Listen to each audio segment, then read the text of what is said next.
Olá pessoal, como é que vocês estão? Estão tudo bem com vocês? Hoje nós estamos gravando aqui o processo, né? De como a gente pode investir, de como a gente pode atingir as nossas metas, né? Nós temos uma meta para viajar daqui a 4 anos, né?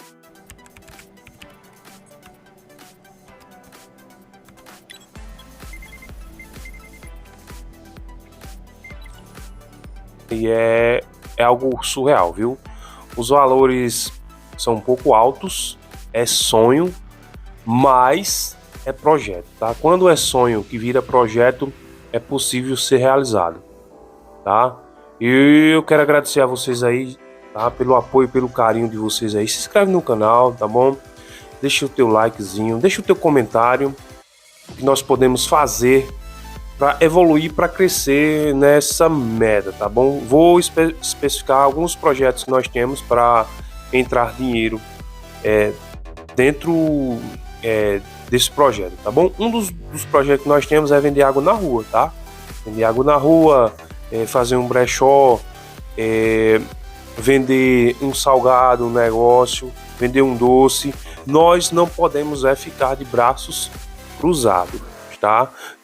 Pretendemos fazer investimentos para quando tiver um dinheiro, uma entrada boa, a gente poder investir em contas bancárias, né? Em contas onde a gente possa ter um retorno muito bom.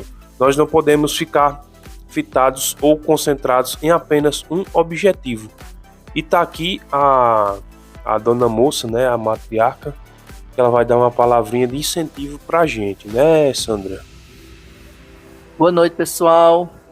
É isso aí. Vamos para a batalha, né? Com fé a gente consegue.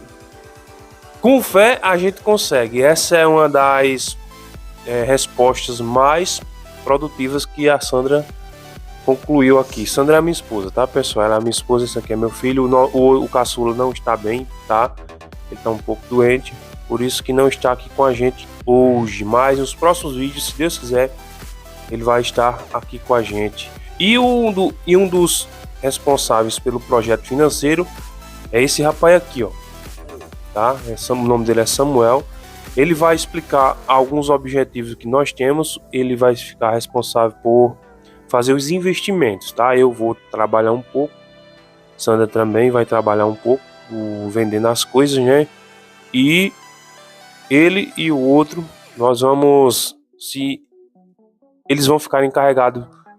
Esse aqui vai ficar encarregado do financeiro, tá? E o outro das redes sociais. E assim a família unida vai chegar a Portugal. O planejamento financeiro deve primeiro começar analisando como está a saúde financeira da nossa família. A gente tem que primeiro analisar o quanto que a gente está ganhando atualmente, com o que nós estamos gastando e ver se está sobrando alguma coisa. Porque se não estiver sobrando dinheiro nenhum, nós não temos como reservar uma parte, que nós não temos, para poder começar a acumular e atingir a meta da viagem para Portugal. Se a nossa renda não estiver sendo suficiente para custear nosso estilo de vida atual, nós devemos tentar de alguma forma aumentar essa receita.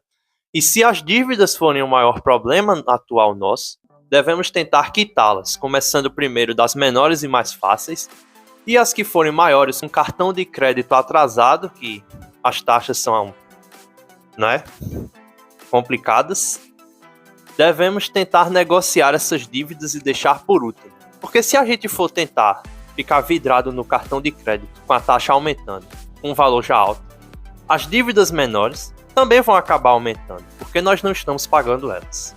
Após a gente concluir essa etapa de analisar o quanto estamos ganhando, gastando, e a gente conseguiu juntar alguma coisa, a gente tem que começar a investir o quanto antes. Porque a fórmula utilizada para calcular é a fórmula dos juros compostos. Por que começar o quanto antes é algo muito importante? Porque na fórmula dos juros compostos, o fator que mais determina um grande rendimento é o tempo. Como vocês estão vendo na transmissão do vídeo, a fórmula dos juros compostos é o acumulado final sendo igual ao capital inicial, que é o dinheiro que nós começamos colocando, multiplicado por 1 mais a taxa de juros e aqui em cima, elevado exponencialmente, nós temos o tempo.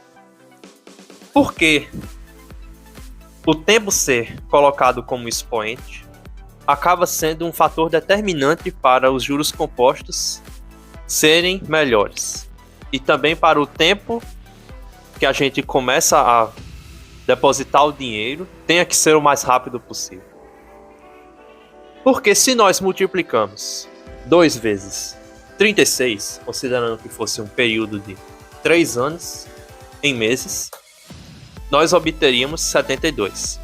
Se multiplicarmos, por exemplo, por R$1.000 aplicados hipoteticamente, nós estaríamos com um resultado final hipotético de 72 mil. Porém, se nós fizermos o cálculo dos juros compostos e elevarmos o 2 a 36, nós obtemos esse valor irrealista, que é só de exemplo. Por que é importante? Por que isso acaba acontecendo? Porque se nós multiplicamos 2 vezes 36, nós estamos somando o 2 mais 2 mais 2, 36 vezes. Porém, quando fazemos exponenciação, nós estamos multiplicando o 2 por ele mesmo 36 vezes. E 2 vezes 2 é 4, 4 vezes 2 é 8, e assim vai aumentando. Diferente de 2 mais 2 mais 2, que é 6. Explicado isso, vamos voltar à linha de raciocínio original, que é: tudo está pronto, aí agora, para ser a organização final dessa parte de planejamento financeiro, a mensalidade de depósito que a gente vai fazer para poder atingir a meta dessa viagem deve ser considerada como se fosse um gasto. Porque assim a gente evita de, por exemplo, ver o dinheiro ali e acabar querendo gastar com outra coisa. Por exemplo, eu quero comprar uma coxinha, um pastel, aí os R$900, por exemplo, que eu tinha, agora viram 893. Aí diminui, aí pode ser que no final a meta não seja atingida. Aí isso é para poder dar um autocontrole maior para nós. Como decidir a meta do valor? Primeiro nós devemos olhar o cenário atual, que é basicamente para nos situar sobre o quanto estaríamos gastando se fôssemos hoje. A gente pode começar pesquisando preços de passagens. Que, olhando aqui uma passagem qualquer no site da Gol, vindo de João Pessoa, saindo de João Pessoa para Lisboa, com um custo base, informado pelo site, de R$ 5.638, sendo a ida e a volta. Porém, não é só uma pessoa que vai, são 4. Então é 5.638 vezes 4 passagens, que dá 22.552. Isso é só passagem. Nós ainda temos hospedagem, alimentação, transporte, que pode ser Uber ou táxi, e também o valor do euro, que esse vai ser o matador para poder decidir a meta. E também pontos turísticos, porque, por exemplo, se a gente quiser ir para um zoológico e tiver uma taxinha de ingresso, a gente pode aproveitar, porque a gente já previu isso na meta. Se a gente for olhar hospedagens, eu decidi, e rapidamente de exemplo, procurar por um Airbnb, com uma localização em Lisboa mesmo, uma hospedagem hipotética de uma semana de 1 de julho até 8 de julho. Se a gente olhar, dando uma passada rápida, nós vamos ter diversos valores aqui, que é, por exemplo, 3.644, um quarto, uma cama e um banheiro de um apartamento, 1.524. Vão ser preços variados, as localizações também. Se eu pegar, então, o mais barato e adicionar esses 22 mil que nós já temos, nós temos 24.800. Outra pesquisa foi sobre o transporte. Um táxi regular dessa localização para essa outra custou 12 euros, com um adicional de 2,40 euros pela bagagem. Considerando a cotação atual do euro, que é R$ 5,91, nós adicionaríamos R$ 84,00 de transporte, o que era 12 euros, parece barato, mas a gente vai e consegue 84. Próximo passo é calcular a alimentação. O café da manhã, de acordo com esse site, poderia ficar na média de 3 euros se a gente pedir um doce e 1,50 ou 3 se a gente pedir uma bebida para acompanhar esse café da manhã. Porém, como seriam 4 pessoas, esse valor provavelmente seria de 16 euros. E, como são 4 pessoas, os doces ficariam 12 euros se a gente pedisse uma unidade deles. Novamente, para 4 pessoas, seriam mais R$ 84,00. Só o café da manhã.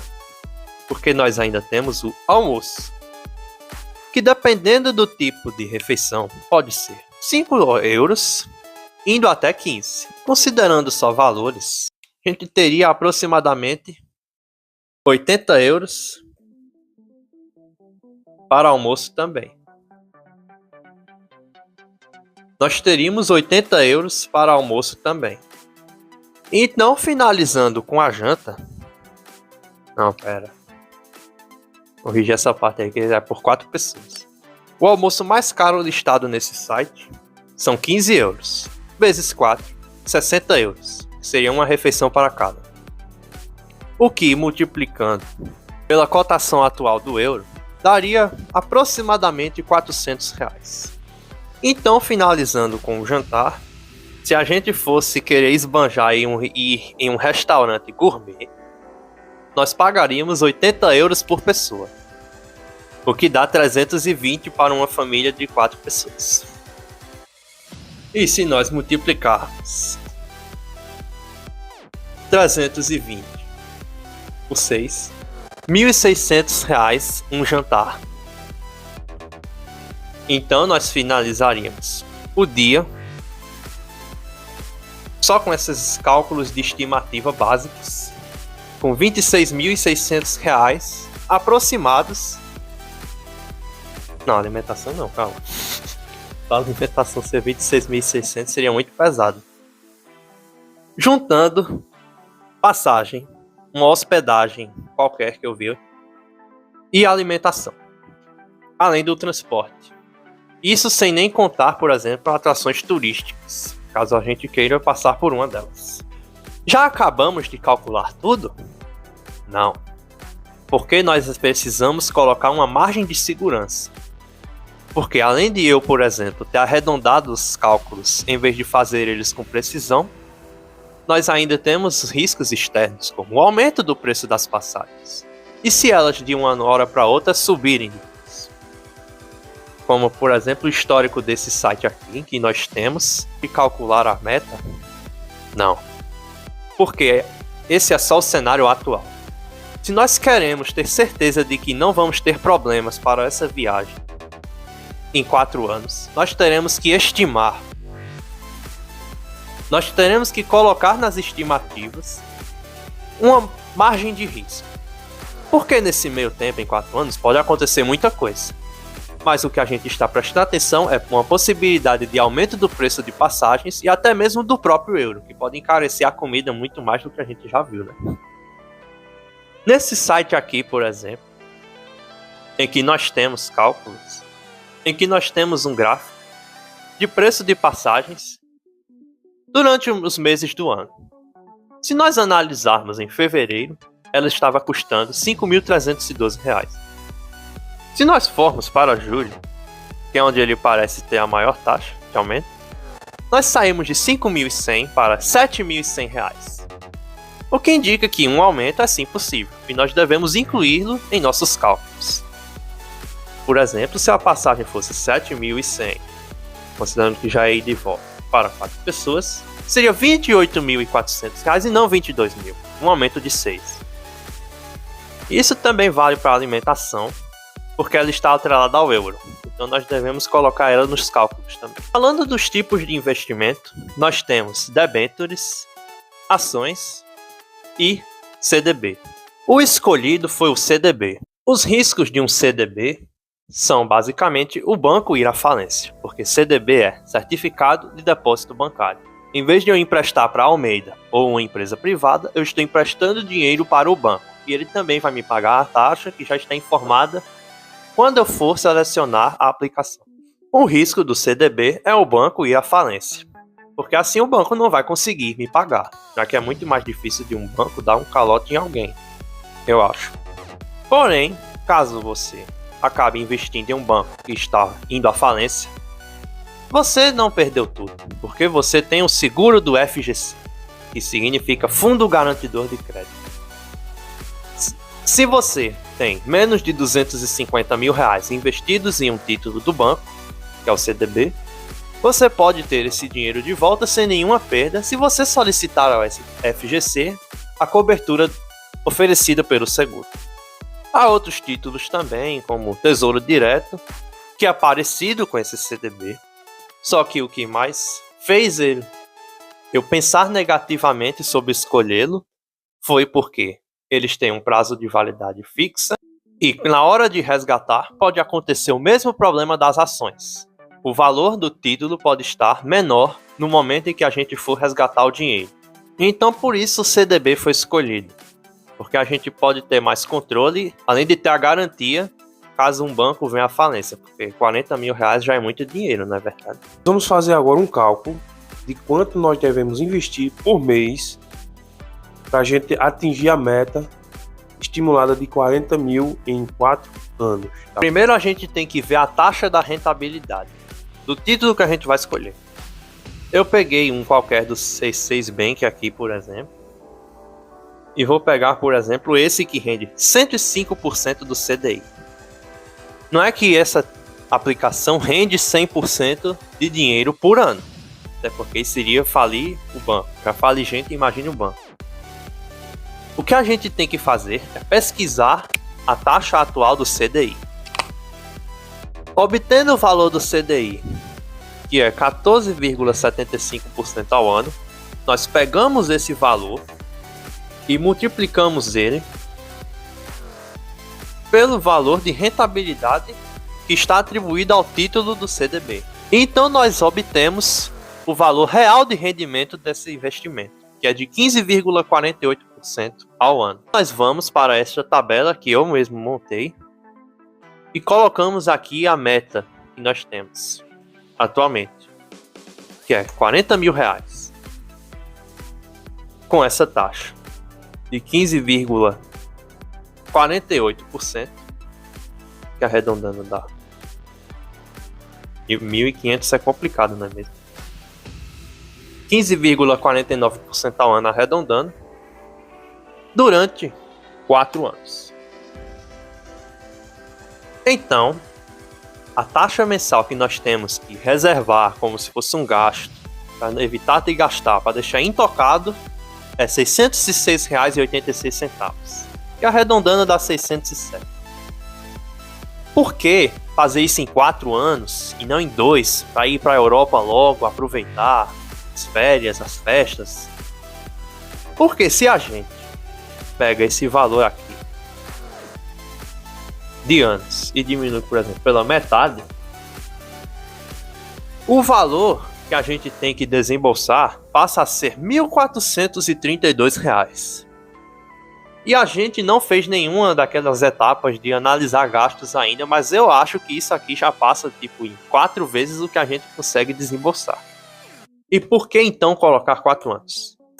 Além de ficar mais fácil de distribuir esse dinheiro ao longo do tempo, como eu expliquei lá no começo, os juros compostos rendem melhor quanto mais tempo eles estão aplicados. Então, quando a gente coloca um prazo maior para essa viagem acontecer e vai investindo dinheiro, nós obtemos uma relação de eficiência, em que, em vez de a gente dobrar o tempo e a taxa e o desembolsamento e o depósito diminuir em 50% pela metade, ele, na verdade, diminui em 57%, o que demonstra que a gente obtém um alívio maior devido aos juros compostos de 7% a mais de dinheiro. Então é 7% a menos para nós desembolsarmos porque a gente está esperando 2 anos a mais, que é o dobro do tempo. Se eu aumentasse para 8, por exemplo, que provavelmente seria um exagero muito grande, nós precisaríamos desembolsar R$212. O que já coloca uma redução de 64%. Em vez do amortecimento para nós ter sido de 7%, o amortecimento que acabou dobrando. Então nós precisaríamos gastar 14% a menos do nosso bolso para poder obter este dinheiro e atingir a meta de viajar para a Europa. Só que 8 anos é muito demorado. Embora R$212 qualquer pessoa deve conseguir, não é verdade? E muito obrigado, pessoal, você que assistiu até aqui. Deixe teu comentário, incentive, deixe teu comentário incentivando, tá bom? Deixa dicas aí, você que tem alguma ideia aí, deixa dicas pra gente continuar sonhando, tá? E planejando essa viagem. Conto com vocês, tá bom? Pra gente continuarmos evoluindo e tentarmos atingir as nossas metas. Desde já, deixa teu joinha, deixa teu like e muito obrigado, pessoal, pelo apoio e pelo carinho, tá bom?